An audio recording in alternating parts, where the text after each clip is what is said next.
I have come with another new video. Watch the full video, and to show your love, please subscribe my channel. Without wasting any time, let's start the video. Some time had passed since Beerus decided to look for the same Goku, but he would realize that this was practically impossible, since both Saiyans were inside a dimension, which was known not only existed one with those characteristics, but there were millions like them, and this made it extremely difficult to find them. And if they started to do it, it would take billions of years to find them, and by this time, they would have to have died. In the time room, approximately 15 years passed.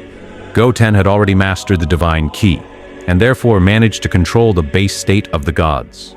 And in turn, also the Super Saiyan Blue God. It seemed to be easier for him to adapt to this than Goku himself. Goku was surprised by the performance of his son, and the power that this one had reached. But Goku would say to him, "Although you have managed to use that power, it is not enough against them. You need much more power. We will not leave until we have enough strength to take revenge of those damned ones." "But father, I'm already very tired. I can't stand being in this place anymore. Besides, the food supplies are already running out. We're running low on food. We haven't known how to moderate the provisions." "Goten, it's better that you forget about that. If we have to die in here, we'll die. And we'll never get out if we don't have enough power, because it would be the same fate. The dead stalk us everywhere. Stop complaining and train, Goten." "But father, I have nothing to fight for. No one to protect." "And you think I do, Goten? They've all betrayed me. My only motive is revenge. After all I did for them, they betrayed me like that. Beerus will regret what he did. He'll wish he never betrayed me. He never thought someone like me could be so vengeful. Now I just want to see him kneeling before me, begging for his life." Damn bastards!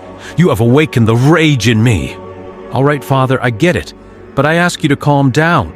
I know this affected you a lot, but I still feel that this is not the right way to act." "And what do you want, Goten? Do you want them to kill us? Don't be an idiot." "Sorry. Maybe I thought we could fix it by talking to them." Zhuge would make Goku angry, and he would give Goten a fierce punch in the face that would leave him on the floor. "What stupidity did you just say, Goten? You know well that with them, you can't talk. They want us dead. What don't you understand about that?" Goten would be stunned by his father's attitude, thinking, "I had never seen him act that way. He really is blinded by anger and revenge. I feel that he definitely won't stop until he kills them one by one. They brought out the hidden dark side of my father, but he's right. They don't deserve any chance. They are unhappy. They never valued what my father did for them." Goku, by that time, was acquiring presence over the Ultra Instinct. He realized that there was something beyond the divine key, learning little by little to use the state of the Ultra Instinct. He understood that he should not think, and that the body should act by itself in consequence of its environment. Goku was perfecting it little by little. Meanwhile, outside the room, Dende was talking with Mr. Popo in the sacred temple. "I think it's been a long time since they've been in that place. The food must be finished by now, and I doubt they can get out of that place by themselves." "Why, you're telling me to stand there? Listen, I know it's difficult to get them out of that place, but we must do something to achieve it. If we don't do it, they will die in there. I don't think they have much time left alive." "You know, that's completely impossible. Not even the god of destruction, Beerus, could do anything." "You're right, Mr. Popo. It really was a stupid idea. I don't know why I thought I could get him out of there. And now that I think about it, I don't think he wants to leave that place. Knowing that they are waiting outside to kill them, surely he would rather die in there." "I'm afraid they only have to die in there, Dende. It's a very sad thing, but fate wanted it that way, unfortunately." "I know, but we must be able to do something from outside. Help them to avoid that tragedy to happen. Letting them die would make us murderers." "So tell me, what are you planning?" "Tell me, Mr. Popo. Do you think I can make them immortal in there?" "I don't know, but how he plans to do that. We can't call Shenlong yet. There is still too much time to do it." "I wasn't planning to use Shenhua. Do you think he is the only dragon there is?" "I see. Then he plans to use the one from his planet, Namek." At that moment, he would communicate telepathically with the Great Patriarch and explain to him the situation. "All right, we will help that boy. He did a lot for us. We will use the dragon, Porunga, to give you a hand." At that moment, the Great Patriarch would order everyone to gather the dragon spheres to summon the dragon Porunga. So they would manage to gather the dragon spheres, and the Patriarch would summon the dragon Purunga, making the whole place go dark. And so the dragon would come out saying, "Tell me, what is your wish?" "My wish is that you give immortality to the Saiyans Kakarot and Goten." "You can only turn one per wish." "And I will use two wishes. One is to make Goku immortal, and the other is to make Goten immortal." The dragon would grant this wish to the Patriarch. "There is still one wish left. Tell me, what is your last wish?" "Lastly, I wanted to create an artifact that would serve to teleport Goku and Goten to Earth. That is to say, the artifact should appear where they are, and they should be able to use it when they wish to leave that dimension, with destination to Earth. I know that you have the power to take them out directly, but I know that those Saiyans would want it that way." This was not a problem for the dragon Purunga, and he would grant the third wish, so he would withdraw, and the dragon spheres would be dispersed again. Meanwhile, in the Room of Time, Goku and Goten were training, when suddenly they felt a strange sensation in the body, making both fall to the ground, as they had felt something that had stunned them. But this feeling went away quickly, and they got up again. The reason for this was that the fact of making them immortal stopped their growth as a result. This drastic change in the system stunned them for a few moments, but their body was able to adapt quickly to this new change. However, both Saiyans did not know why this had happened.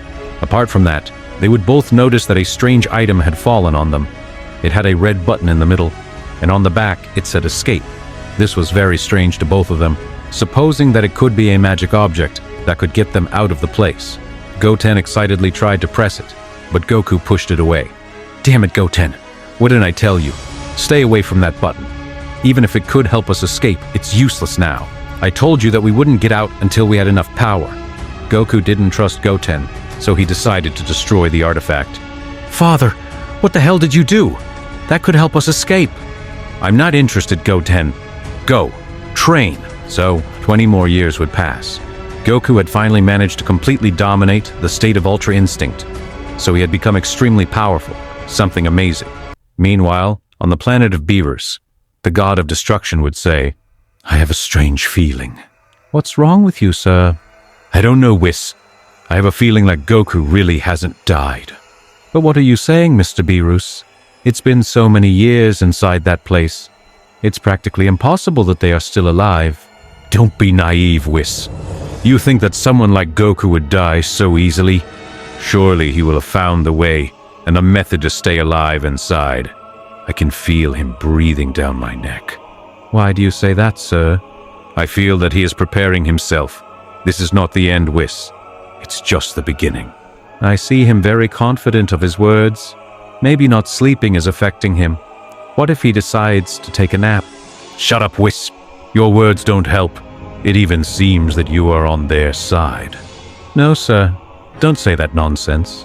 I'm not on anyone's side. I remain neutral in all this." "I don't know, Whis. I have noticed something strange with this situation. It seems that you felt appreciation for Goku.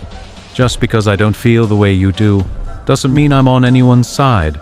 That's naive thinking." What Beerus didn't know is that inside Whis didn't like the situation of Goku, because he really liked him, something that had never happened before, and he knew that this was a forbidden rule between angels, to mislead Beerus about this idea.